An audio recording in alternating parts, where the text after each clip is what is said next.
بسم اللہ الرحمن الرحیم۔ عزیز طلباء اور طالبات، السلام علیکم۔ لاہور لیڈ یونیورسٹی میں آنے والے تمام طلباء و طالبات جنہوں نے ایم فل اردو کا انتخاب کیا، آپ سب کو خوش آمدید کہتا ہوں اور امید کرتا ہوں کہ ہمارے یہ 2 سال انتہائی خوشگوار رہیں گے انشاءاللہ، اور یہ بھی کوشش کریں گے ہم ان 2 سالوں میں کہ آپ یہاں سے بہت کچھ سیکھ کر جائیں جو اس سے پہلے اردو لٹریچر کے بارے میں آپ نہیں جانتے۔ اس سے پہلے ہمیں یہ دعا کرنی چاہیے کہ اللہ تعالیٰ اس خطے پر اور پوری دنیا کے ساتھ اپنے فضل اور کرم کا معاملہ فرمائے، پھر آپ سے بالمشافہ اور بالمصافہ ملاقاتیں ہوں گی انشاءاللہ۔ تو اس سے پہلے یہ جو آن لائن کلاسز کا آغاز کیا گیا ہے، اس سلسلے میں حاضر ہوں۔ میرا نام عبدالرؤف ہے۔ پہلے سیمیسٹر میں آپ 3 کورسز پڑھیں گے، جن میں پہلا اصول تحقیق و تدوین ہے، دوسرا ادبی تحریکیں، اور تیسرا اردو نثری اردو ادب 1 پہلا حصہ۔ تو دوسرا جو پرچہ ہے ادبی تحریکیں، اس میں ڈاکٹر فرتاش سید صاحب اور میں شامل ہیں۔ تو اس کے 3 حصے اس کورس کے بنائے گئے ہیں، اور اس سے پہلے یہ کورس تھوڑا سا تعارف میں آپ کے سامنے پیش کرتا ہوں اس کورس کا، کہ سائنس،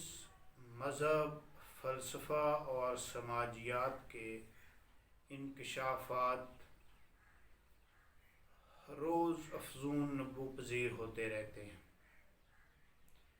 اور ان موضوعات سے نہ صرف ادب متاثر ہوتا ہے بلکہ ان سے نئی نئی تحاریک جنم بھی لیتی ہیں۔ اس کورس کا مقصد اردو زبان و ادب کے ارتقاء، فروغ اور ترقی میں محرک ادبی تحریکیں اور زیر سطح فکر کی لہروں کا جائزہ لینا ہے، جو پہلے ادب پھر ادب کے ذریعے زندگی پر اثر انداز ہوتی ہیں۔ ادبی تحریکیں کا جو کورس ہے، 3 حصے بنائے گئے ہیں اس کے۔ پہلے حصے میں تحریک، اس کا تعارف، تحریک اور رجحان میں فرق، تحریک کا ادب سے تعلق اور اس کے عوامل پر بحث کی جائے گی۔ دوسرے حصے میں مغرب کی تحریکوں کا تعارف اور مطالعہ کیا جائے گا، جن میں رومانویت، وجودیت، سریلزم، اظہاریت، تجریدیت، علامت نگاری، مارکسی تحریک، نفسیاتی تحریک جو خصوصاً لاشعور کی اہمیت کے حوالے سے، خود کلامی اور تلازمہ خیال کے حوالے سے اس کو دیکھنے کی کوشش کی جائے گی، اور تیسرے حصے میں بر صغیر کی ادبی تحریکیں شامل ہیں، جن کا تعارف آپ کو ڈاکٹر فرتاش سید صاحب کروا دیں گے۔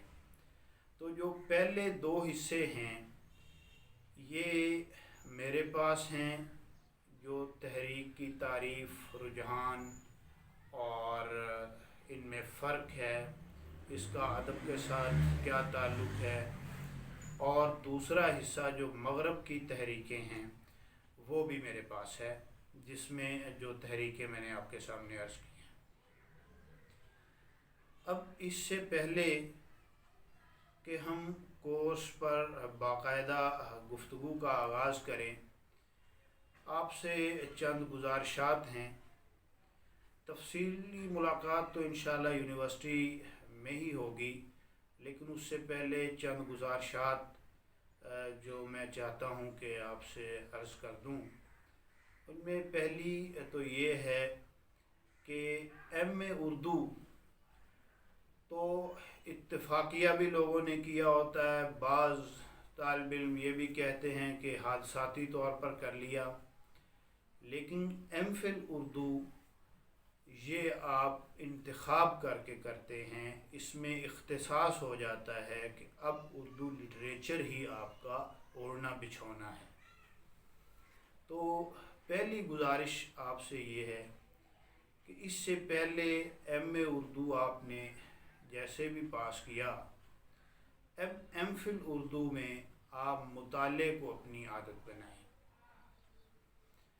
ایم فل اردو میں ہر پرچے کے ساتھ آپ کو کچھ مجوزہ کتب بھی بتائی جائیں گی،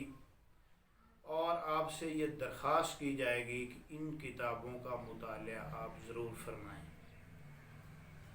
دیکھیے، اب آپ ایم فل میں تشریف لے آئے، آپ نے اختصاص کیا کہ میں اردو زبان و ادب میں مہارت حاصل کروں گا، اس میں اسپیشلائزیشن کروں گا، تو اب آپ کا فرض ہے کہ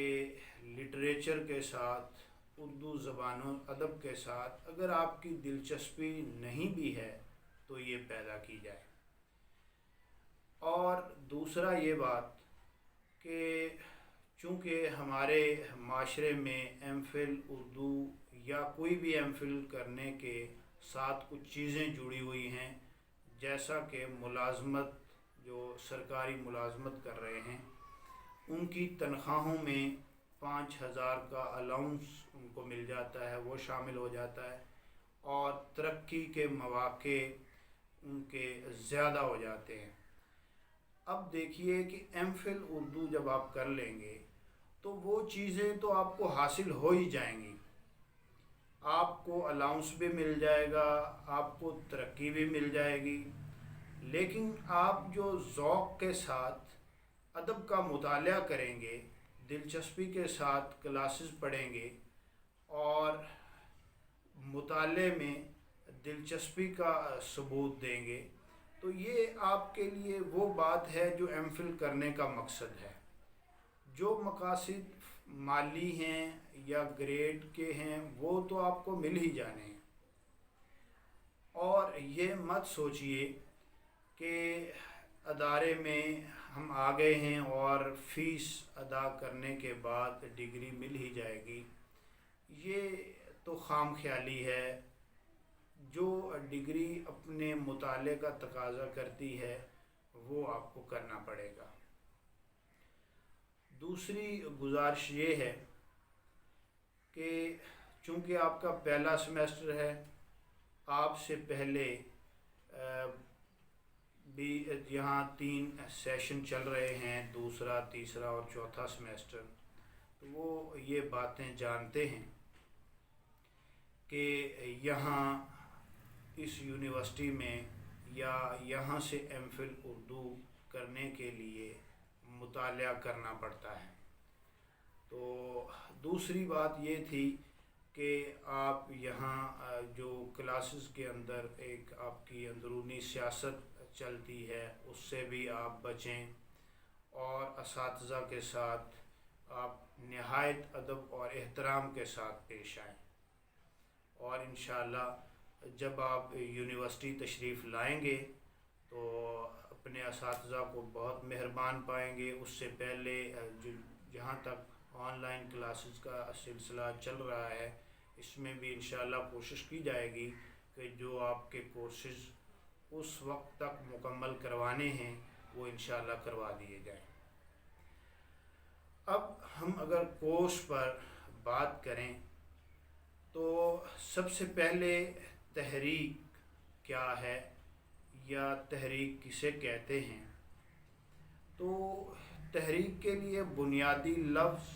محرک یا حرکت ہے، اور اس کے معنی آپ جانتے ہیں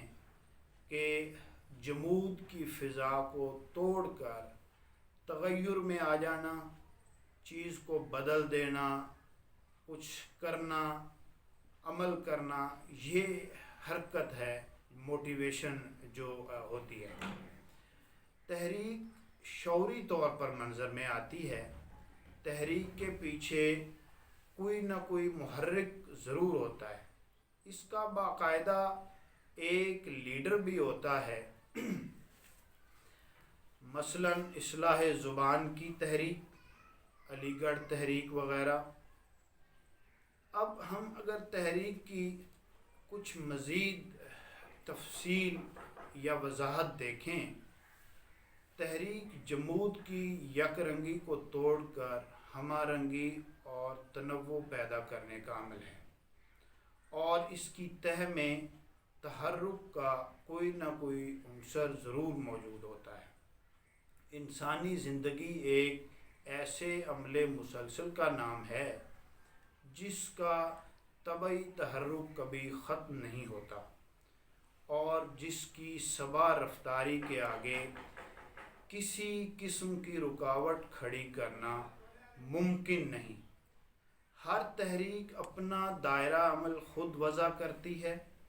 اور معینہ حدود میں رہ کر انسان اور معاشرے کے جامد حالت اور رکی ہوئی کیفیت منقلب کرنے کی کوشش کرتی ہے۔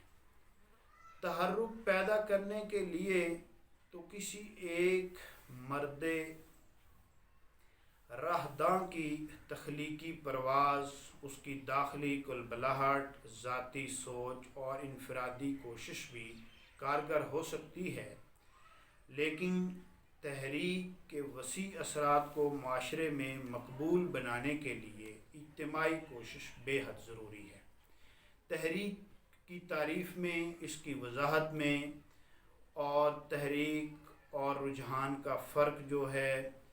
اس پہ انشاءاللہ مزید گفتگو ہوگی، کیونکہ یہ پہلی کلاس تو اس میں کچھ تعارفی چیزیں بھی بتانی ضروری تھیں،